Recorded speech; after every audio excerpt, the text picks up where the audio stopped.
Let's talk to the guys here because we have a few things that we need to discuss. Of course, I'm still buzzing over the weekend. The weekend was one of the all-time greats in my personal life because on Saturday, the Parlay Pals extended their winning streak, so that was great. Yeah, they did. Yeah, we did. We'll talk about that in a moment. Hello, gentlemen. Also, we had an all-time classic between the Buffalo Bills and Miami Dolphins, which yes, happy Hanukkah to you and yours, GC. Thank you. Sliding it. Is that a blue flame? I love it. I love the way he's sliding it in there. Blue and silver, blue and white. Yep, first night, last night. Kids were very happy with their gifts. What would they get? Middle son got an Mbappe jersey, the gold one. Yeah, that's a night incredible. one. That's a night one. Yeah, it's all downhill from here. Wow. What do you think we should have built up we're to going it? reverse. Do you think is that what you're supposed to do? Is that not the natural? I've always got the best gifts. The final night. Honestly, I didn't grow up with gifts. Like we didn't really do the gifts, so I didn't know. Yeah, I wanted to give it to him before the final so that he could wear it for the game.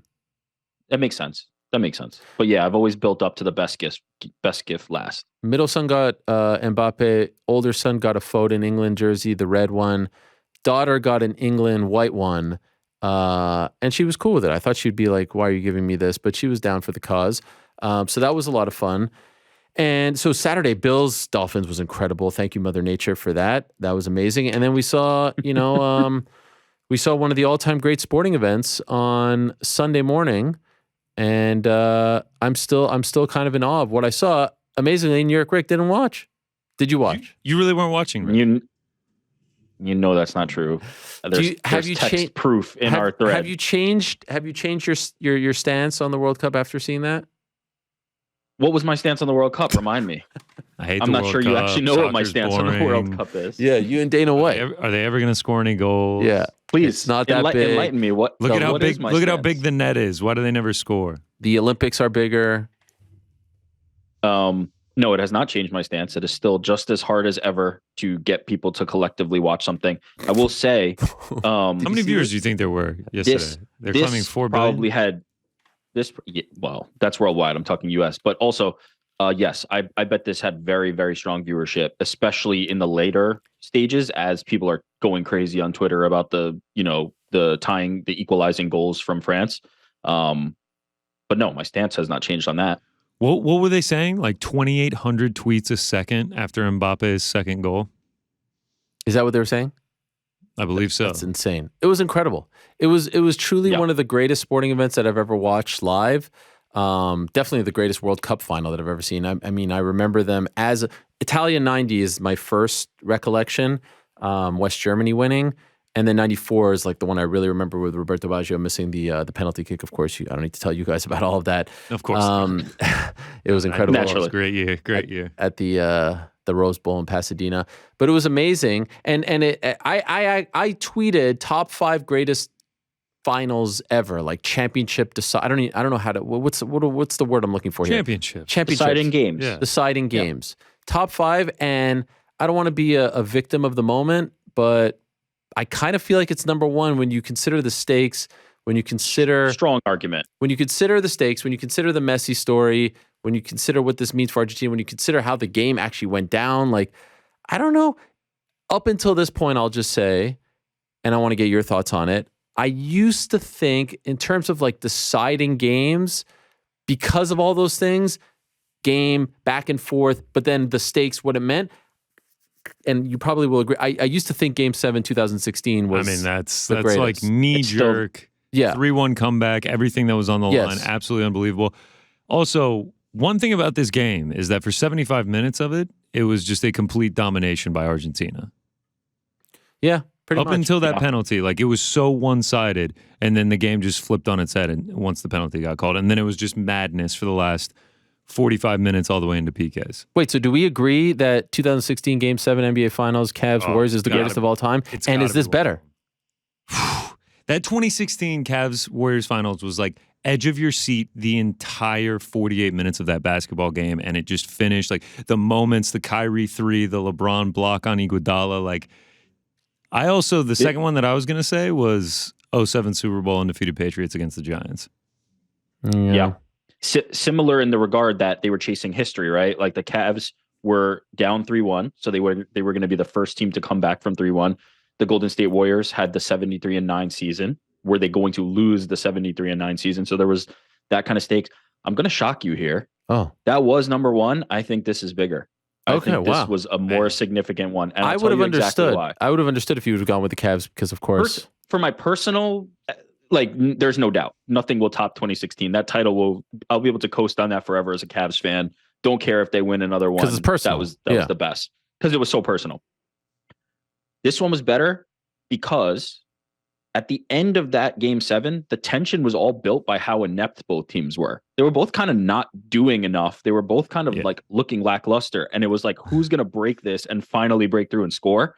In this one, what you got was the two of the best. I'm not going to say the two best, but 2 of the best players playing at the highest possible level you can play right now. Just playing at a level that is like unmatched right now and rising to the moment and achieving that throughout the game.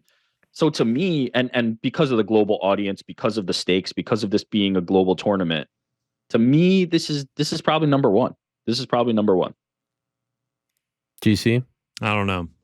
It feels like there is recency bias. I mean, it was an unbelievable game. I was going so crazy throughout the last quarter of it, but I don't know. I don't know if I can say definitively. The final third? Top 5, I can agree with you. Yeah, final third. Nice call. No doubt. Top no 5, doubt, I can agree 5. with you. It's hard. It's hard for me to compare basically like a club championship, as much as it meant to the city of Cleveland, to something that means so much to an entire country, right? That happens once every 4 years. Those people are from that country. I know LeBron was from Ohio, but the rest of them essentially weren't. Those people are from that country. Plus, sprinkle on top what this means for Messi, arguably one of the greatest ever, if not the great. Like, there's just a lot there. And there is a lot there. I guess I'm thinking more in terms of like game, which was obviously insane. It was unbelievable. I guess, if you're looking at the scope of like the magnitude of it, then Everything combined. And I get what you're saying.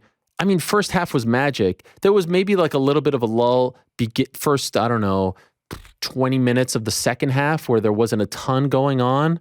But I mean, it's hard to have a game. I mean, the first 20, 22 minutes of that second half, it felt like Argentina was just going to get it done. Just chilling. Yeah, they were just chilling. So that's the one thing you could say about it, that is like, all right, that wasn't, optimum entertainment. That may have made it better, though, because it felt like France was down and out. And then the penalty ignites them. And then you're like, oh, you kind of perk up. And then within 90 seconds, Mbappe scores again. Like, that was incredible. It crescendoed at the perfect point. It reached I think that may have helped its it. Pinnacle actually. At the perfect point. It was incredible. I felt like the deserving team won. I hate the fact that it ended on PKs, but I'm happy for Argentina. Not that I was rooting against. I was like, it just kind of felt like, France had their championship 4 years ago. They won it 4 years ago. And could you imagine, like, this is storybook stuff. This is Hollywood stuff for Messi to go out this way. It was really emotional to watch. It was exhausting. And then I love how they're like, okay, this is one of the all-time greatest sporting events ever. This is incredible. You see one of the greatest athletes of all time. And now we go to Jags Cowboys. We're live in Jacksonville. Like, oh my God. And it took them like a few minutes to even mention the World Cup too. Oh my God. Like Dak Prescott coming in off of 2 straight wins. Like, it was just like, I bet there are people who were mad. Oh yeah. I bet there are people who were mad. I went to FS1. I didn't watch any NFL football for the first like 30 minutes. How could you? You couldn't. Like, it was just, I was so hungry for more of the World Cup coverage. That's how good it was. Like, it's crazy that our biggest sport, the NFL, felt like such a full NFL slate felt like such a letdown after how great that game was. Are we missing one? Somebody's gonna. I bet we are. Somebody's gonna have to correct either one of us. I'm not sure which. But you said for Messi to go out. I think he mentioned after that he still continues to be involved in the national team. So I don't even think he says now. But we all thought going in. We all thought going in, right? He cleared it up after. He says he wants to have the crest where it says defending champs or whatever, having the 3 stars. Yeah, which makes all the sense. Why the hell? What do you hang him up? He looks fantastic. Yeah, maybe he's got another Copa America in him. Yes. But thinking about that being, the last stance for him, so to speak, good shout here from Shaheen, proud Arizona native, 2001 Game 7 D-backs Yankees, was pretty incredible too. Although in that one, that was incredible, and it was an incredible World Series, and it was a very emotional one. It felt to me like that one was how should I put this? It felt to me like the only time that the vast majority of America was cheering for the Yankees because it was on the heels of 9/11. Yeah. And it felt like one of the only times where the Yankees were kind of the darlings. They'll never be the darlings, and they were never viewed as the darlings. But in that one World Series, and then they lost, and you were kind of like even I was rooting for the Yankees. And usually I would always root for the D-backs in that case, right? Like the newish team, kind of new kids on the block, even though they were a bunch of older guys. But yes, that was but again, you can't compare Game 7 of the World Series to World Cup ending like that. It was just too magical. It's almost impossible to match the magnitude of the World Cup final. Like stress. The global stage. Yeah. As big as it gets. It doesn't get any bigger than that. And for them to perform like that. And the best part about it, me and my roommate were saying this, that it's like the stars were the ones showing out. It was essentially Messi versus Mbappe. Mbappe gets the hat trick. Messi gets the 2 goals. It was just unbelievable. You kept saying it, theater. Like it was incredible. We're not deserving of this theater. Like it was literal theater. I was hiding behind my couch when Mbappe was taking what would be his 3rd goal, the penalty in extra time to tie it up to send it to PKs. I was so nervous. I can't even imagine how he continues to perform like that. It was so crazy. It had to be them. It had to be those two going toe to toe. I got tagged in a couple. It had to be. They even used it a couple of times. Oh, it had to be him. It just had to be him. No, it was incredible. I hope everyone watched it. Frank, did you watch it? No. You're kidding. You're serious. I was sick during the weekend. So, That's perfect excuse to watch it. So man. I woke up after the game. What time did you wake up? I don't know, like 1. Golly. You might be one of, 10 people on planet Earth that has no... Let's ask Rick about that, yeah. Do we think over 50% of the world's population was watching that live? Fuck. That's a big... No. I mean, that's a tough Come one. on. What do we think? 30%? No. 30%? You don't give it 30%? I don't know, but definitely not 50%. The first number that came to mind was 25. 25%? Yeah. I bet it's 25%. That's probably 2 closer. Billy? I bet 2 Billy were watching. One of those that's 75% was to it. Frank Mysterio. Yeah. Yep. But amazingly, Frank, and I just, by the way, shout out to Argentina. I was so nervous watching Bills Dolphins on Saturday. I can't imagine being a fan of that team or one of those teams watching, your country go for a championship one every 4 years as big as the World Cup. So shout out to everyone, and I hope you all enjoyed it. Frank, you did watch the UFC on Saturday, though, right? Oh, Yes? Of course, yeah. And I forgot to mention KSW. I'm sure you watched that too. I wouldn't miss it for the world. GC ordered KSW. Oh, yeah. I am a proud KSW pay-per-view purchaser. Amazing. $10. Great. I mean, Rick said it. Like, it's just nothing but fun with KSW. That's my 3rd full KSW card that I've watched, and every time I've watched it, it's just been a ton of fun the entire time. Mamed Khalidov lost to Mariusz Pudzianowski. Felt like he was biting off... No. Sorry, beat Mariusz Pudzianowski. Sorry. Felt like Puj was, kind of biting off a little more than he could do, despite the size discrepancy. I tried my best to tell GC, like, Yeah. he's in there with a real dude, no matter the size difference. Did you bet on Marius? No, I just hope fight doesn't go to a decision, which we said yesterday was a beautiful parlay piece. It was. I mean, there was no world where that was ever going. Was that plus or minus? Oh, it was big minus. It was like minus 450, but wow, it was just never going the distance. Yeah, that's definitely a bucket list thing for me. I think it's growing on me. Like, to be just like out in Poland at one of those shows, everyone going crazy. Like, the championship ones where they bring the screen down and raise it up and like the belt is everywhere and like it's just so like it's so much fanfare. Like, instead of the ring girls walking around the ring, they like they get put up on a stage and they have the flag. Like, oh, it's amazing. It's crazy. They invited me and they said they would did I mention this on the show? They said that they would let me hand them like a trophy or something. They're like, you could be in the cage if you want to come. I mean, the trophies are cool. That would be incredible. I mean, highly inappropriate for me to do that. You walk in there. Yeah. The guy that makes the announcement too, he rocks he's a like man. the old school mic with the stand connected tremendous. to it. Is incredible. It's very 1984 Madison Square Garden where it comes down and is like, ladies and gentlemen. Oh, it's great. If you've never seen a KSW show, you're missing out. And then to go from that scene and that atmosphere to the Apex once again, it's just I'm sorry. Just keeps ramping up. I'm sorry for beating up on a dead horse here, but like, geez Louise, I don't know. And then I see people justifying it like, oh, I hear the corner. What corner do you hear? First of all, when we're at MSG, I still hear Alex Pereira's corner hyping him up. Well, you need the corner in between, like in the actual like action. You need to hear them then. What corner are you hearing in this fight that you don't hear in other fights? Oh, I hear the blows. But I hear the kicks more. Well, you don't know that those kicks hurt? That's Rick. Rick likes how hearing much the does blows. it change your TV experience? I don't care one way or the other. Dramatically. Yes, it seriously changes it. At one point, after watching KSW, going to Apex, like I had to check my TV. I thought it was muted. And then Dominic Cruz was just like, oh man, it's quiet in here, huh? Because it was just dead silent. There was not one noise. Yeah, like there was literally not one noise being made. And like the announcers had to break the silence. Is it fine, Rick? It's not fine. I disagree, dude. It's fine. No. You take that over a full arena. No, I'm not saying I prefer it. No doubt. Give me the full arena. But if it's not a big enough deal for me to be talking about it every time. Like, who cares? I don't care. No, I'm not joking.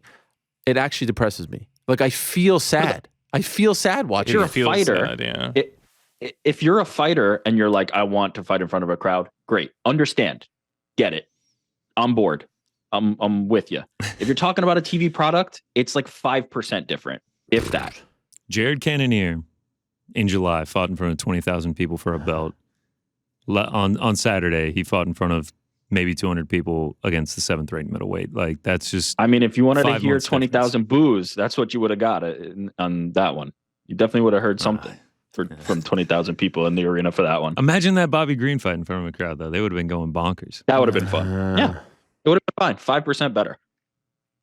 I just can't. There's something about it that is lacking. I don't mean to go on and on about this, but I mean, you nailed it. Jared Cannonier went from 18,000, 19,000, 20,000 to, no, there was a point where Paul Felder said something to Alex Caceres about like, he said something in the post-fight interview, like, you're very zen, and someone in the crowd thought he was joking, and he like he's like, no, I'm being serious. Like, he's talking to the crowd, like the crowd is reacting, and he's having a conversation. It's like they're at like a nightclub, doing some comedy, and there's 4 people there, and you're like, no, that's not what I meant. What fighter told the crowd to shut up one time?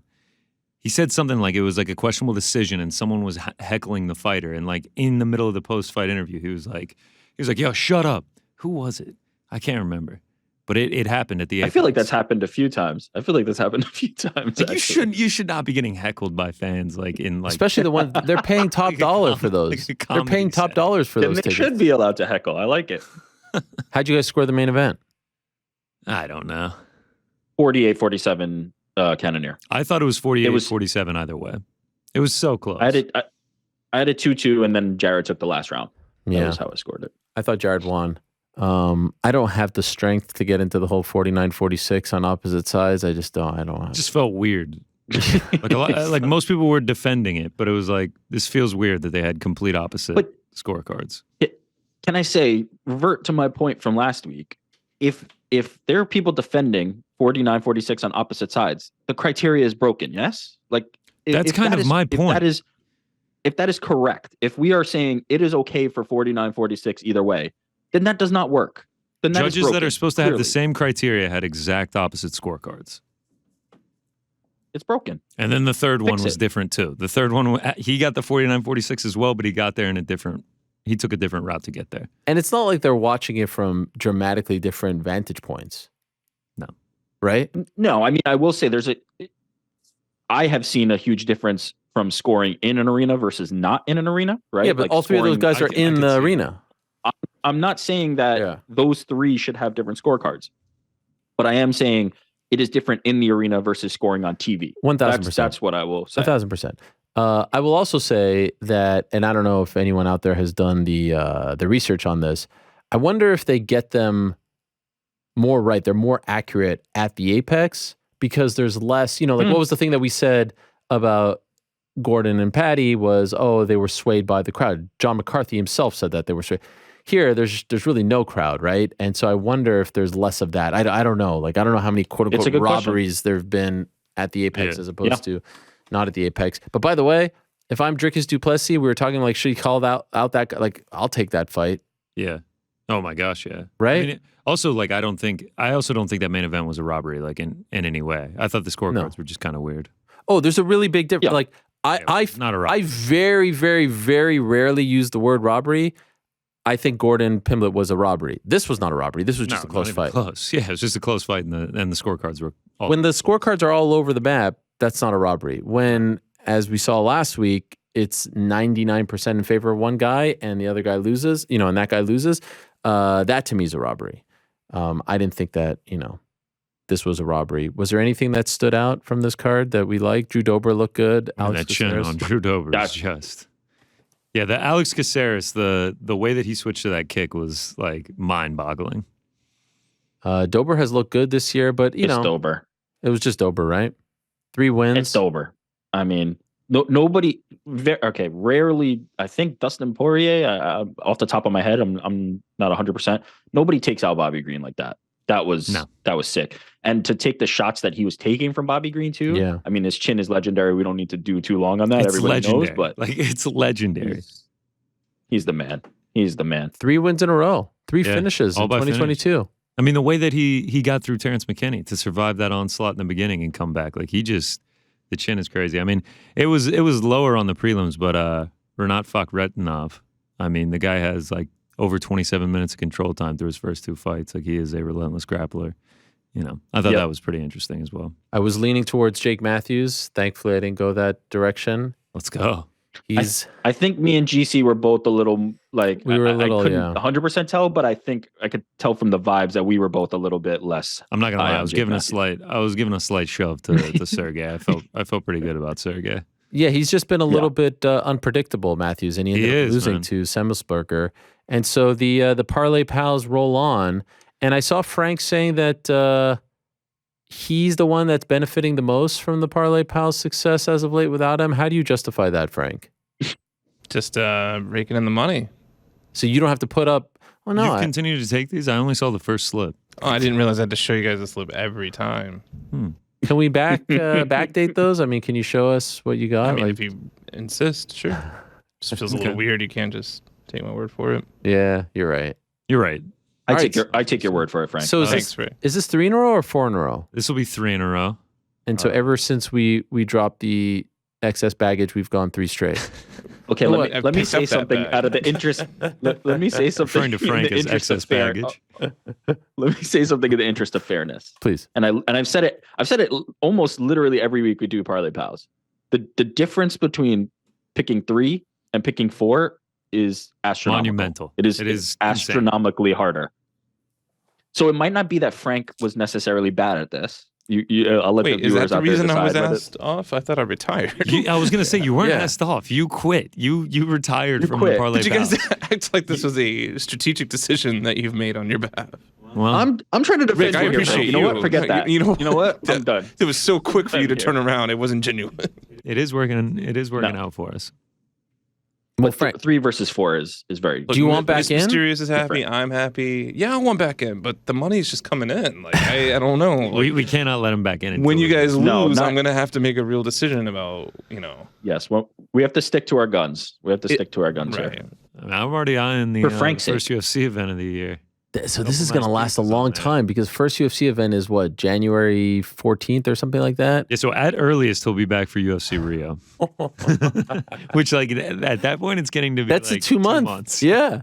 Oh my God. I'm sure there's some WWE or something going on, right? Oh yeah, Royal Rumble. We got to get ready. Well, have we decided if you're doing? I veto. Wait. No, we're not parlay palling Royal Rumble. But No. Bellator Ryzen. I don't know. There's only 5 fights. Already got my there's tickets. more than there's 5 fights. There's more than 5 fights, but who knows? I think it depends on the lines. Like, who knows where those lines are going to be? I say no. Why do you say no? Wow. You just want to break? Yeah. All right. Fair enough. Oh, so we could take breaks. I support this. Give us Frank. He didn't announce his retirement. You want to take the picks over for 2022, Frank? You do the bets every week, man. The guy wants a vacation. All right. Give us the rundown here. Give us the recap, GC. How did we do? How did you do? Let's check the Parlay Pals first, just so we can just see for the record. Yeah, there we are. 9 wins, 11 losses, plus 112. In the green now, plus 1.88 units. We're starting to feel a little more inching back to 500. Inching back, get a couple more under our belt. I mean, we could be leaving UFC Rio about at 500, 11-11, and Frank would still be on the side. Screen does look a little empty, to be honest. Yeah, I know. It does feel a little less vibrant without you in there. Myself, just a quick recap. Did all right. Went 6-5 on the singles, 3-2 on the parlays. Really felt good about that Cannonier KO Strickland decision. Did not hit. Ismagulov got mauled by Sarukian. Obviously, Julian Erosa with the head kick loss to Alex Caceres. Decent on the parlays. Wait, can we go back to that one? Which one? So you did the KO TKO or decision, right? Yeah. So it sucks that didn't work out. Yeah, Cannonier won by decision. So it did not work out. Was that the equivalent of the I'm sorry, man? I think that was. No, I just think it was a felt cool like bet. that. I didn't want him to gloss Oh, over. okay. Yeah, it was a cool bet. I wish it had worked out for Wow, me. everything is just a dunk. Wow. So at the end of the day, it was essentially a middle of the road week. Nothing happened. Finish up 0.22 units. 63 on the year. I am going to do picks for Bellator Rising, so we're not done yet. Oh, you are? I thought you just said you're not. I'm talking Parlay Pals. Oh. I feel like we let it doesn't breathe. want to stress I'm betting on Bellator Rising. Don't Oh worry my about God. I thought you wanted a break. He's basically Oh, saying no. that he wants a break from you guys. From us, yeah. Yeah. I mean, you're basically saying you need a little like time off. that. Yeah, I want to kick my feet up, just enjoy the 3 straight wins going into the holidays. Hey, GC, how about a little GCMF Bellator parlay? Wow. Wow, we're doing side hustle. Just saying. If we really want to do it, we can do it. That's what I wanted to hear. We can absolutely do that. Shout out to the DraftKings Piezo. Oh. Big win for him. And then, just real quickly, not the greatest week for the big hitters, but, we still got to recap and go over them real quick. All right. Yeah.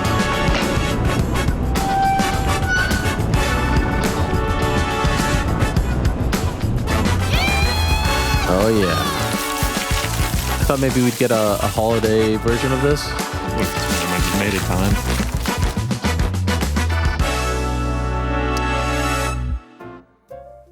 All right, we start. Tajik Bey, he was on here a few weeks ago. He has done it again. Hits an 8-pick parlay plus 47,421, $25 to win.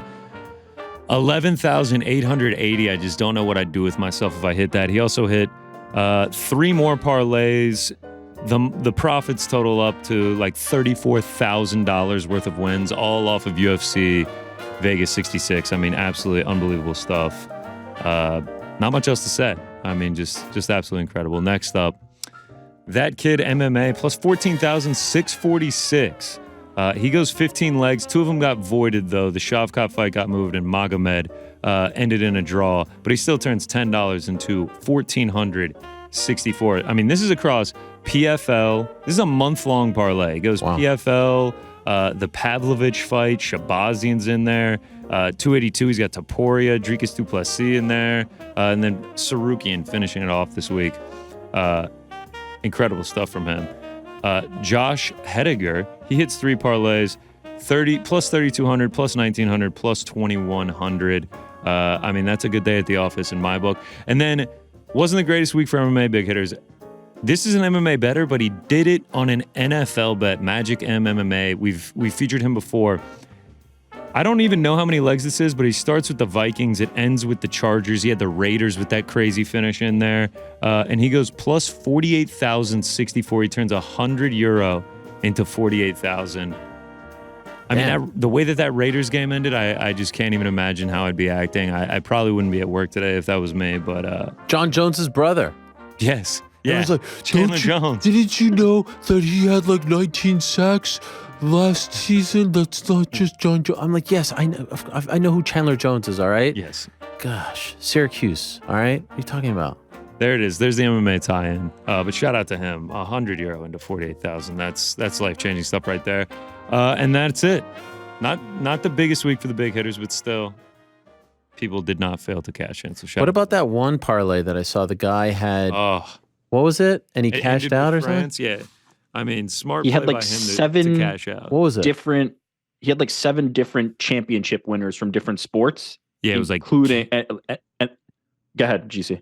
It was like Kansas, Warriors. He had the World Series winner. He had 7 different ones, yeah. And it ended with France winning the World Cup. And it was 25 into like 580,000. And he cashed out for 253,000 before the match. which ended up being the Yeah. right call. Oh, very right call. Right call. Wow. What a Beautiful. segment. Beautiful. I can't believe it even rode to that point. I mean, that's incredible. The I know, fact like- that it got to the 6 and he didn't cash it out. Would you have And- cashed out, GC? Oh my gosh, I probably would have cashed out well before him. FanDuel was calling him after each France match, offering a new cash out. Like at one point, it was like 25,000, then it was like 60,000, and then I want to say going into the quarters, it was like 84,000. I would have had a hard because if you're betting $25, like you likely don't have enough money laying around to hedge. So like I would have had a hard time not cashing that out.